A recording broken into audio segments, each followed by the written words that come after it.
If you think about buying car insurance, maybe I could help you. My name is James. I'm an insurance agent.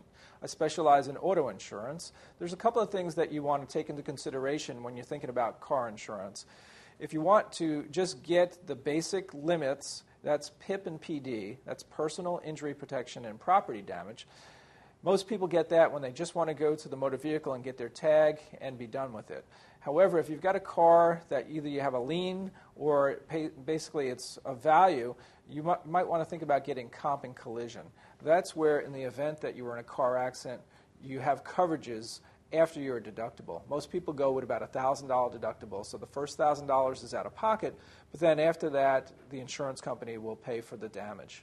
One other limit is called bodily injury, and in the event that there was personal bodily injury, at least you would have coverage for that. So we highly recommend that you get the right coverages that you could afford. So again, if you're thinking about buying insurance, auto insurance in particular, make sure that you're well covered.